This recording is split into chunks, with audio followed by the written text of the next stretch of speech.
আমি আমার স্বামীর অফিসের সাদা শার্টটা ধুচ্ছিলাম, ঠিক তখনই বুকের পকেটের ভেতর আঙ্গুলে ধারালো কিছু একটা ঠেকলো।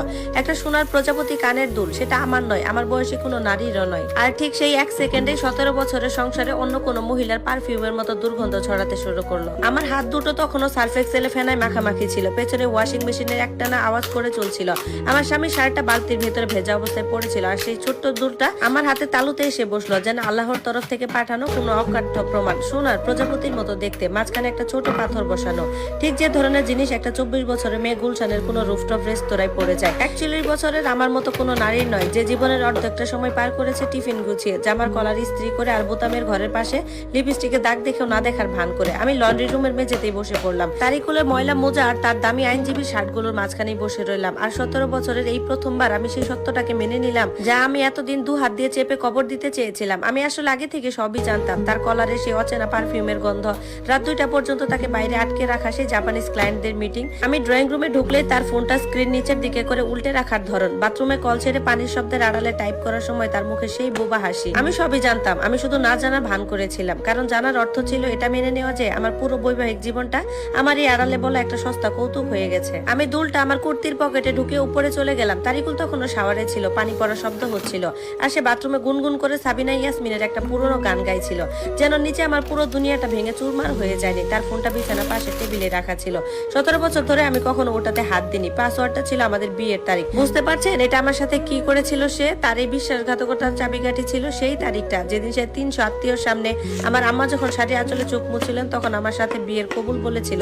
ঠিক 4 মিনিট আগে একটা হোয়াটসঅ্যাপে মেসেজ এসেছিল, লাল ড্রেসটা পরে ট্রায়াল দিলাম বাবু, তুমি তো ডিনার করার কথাও ভুলে যাবে, লুমিয়ার ফ্রাইডে ওয়াইন আনতে ভুলো না যেন, আই লাভ ইউ, তোমার নূর, তোমার নূর, তোমার আলো। এই ঘরে তরিকুল আমাকে কি বলে ডাকতো? রাতের খাবার দিতে এত দেরি হলো কেন? আমার নীল টাইটা কোথায় রেখেছো? কিন্তু ওই মেয়েটা ছিল তার জীবনের আলো, সেখানে হাজার হাজার মেসেজ ছিল, হোটেলের বিছানা, মিরর সেলফি, কালো অন্তর্বাসে সেই মেয়েটার ছবি, বনানী বিভিন্ন রেস্তোরাঁর বিল, একটা ভয়েস নোট। নিজেকে আটকানোর আগে আমি ওটা প্লে করে ফেললাম। প্রথমে মেয়েটার হাসি ভেসে এলো, তারপর তার কণ্ঠ, তুমি ওকে কবে ছাড়বে বাবু? আমি আর অপেক্ষা করতে পারছি না।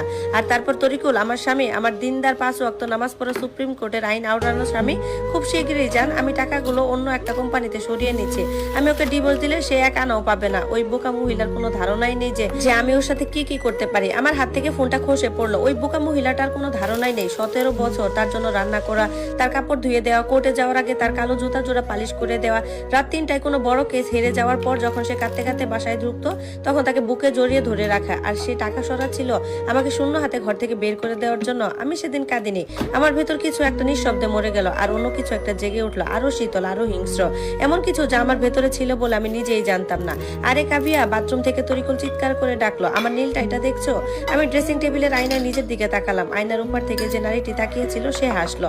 আমি নিজের মুখে এই হাসি আগে কখনোই দেখিনি। আমি বললাম, সেকেন্ড ড্রয়ারে আছে আমার জান। আমার গলা দিয়ে মিষ্টি সুর বের হলো, যেন বিষে ভেজানো জিলাপি।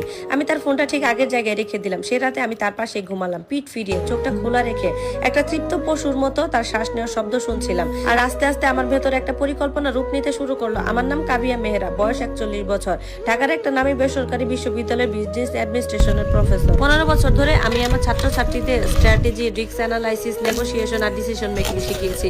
আর অথচ আমি আমার নিজের জীবনে এই সব কিছু প্রয়োগ করতেই ভুলে গিয়েছিলাম। সেই রাস্তায় ছিল শেষবার যখন আমি ভুল করেছিলাম। পরের দিন সকালে আমি তার কফি বানিয়ে দিলাম, 2 চামচ চিনি, 2টা এলাচ দানা, ঠিক যেভাবে সে পছন্দ করে, আর বললাম জাপানি ক্লায়েন্টের সাথে মিটিং এর জন্য শুভকামনা রইল। সে আমার কপালে একটা চুমু খেলো, সে আমার চোখের দিকে তাকালো না। কয়েক মাস ধরে সে আমার চোখের দিকে না তাকিয়ে কথা বলে আর বললো, ধন্যবাদ বুড়ি আমার। বুড়ি আমার কথাগুলো একটা মরিচের ধরা ব্লেডের মতো আমার চামড়ায় আঁচড় কেটে গেল। দরজা বন্ধ হতে আমি ইউনিভার্সিটিতে ফোন করে 3 দিনের ছুটি নিলাম, কান্নাকাটি করার জন্য নয়, স্বীকার করার জন্য। আমি তার ইমেইল খুললাম, আমাদের জয়েন্ট ব্যাংক অ্যাকাউন্ট ছিল, তার ক্রেডিট কার্ডের অ্যাপ, বোকাটা সব জায়গায় একই পাসওয়ার্ড ব্যবহার করতো, তার ছোটবেলা পোষা বিড়ালের নাম। আর সেখানে আমি খুঁজে যা পেলাম তা দেখে আমার পায়ের তলা মাটি করে যাওয়ার উপক্রম হলো। কারণ তরিকুল শুধু টাকাই লুকায়নি, সে শুধু একটা মেয়েকে লুকিয়ে রাখেনি, সে একটা আস্ত দ্বিতীয় জীবন লুকিয়ে রেখেছিল, যেখানে একটা নাম ছিল, একটা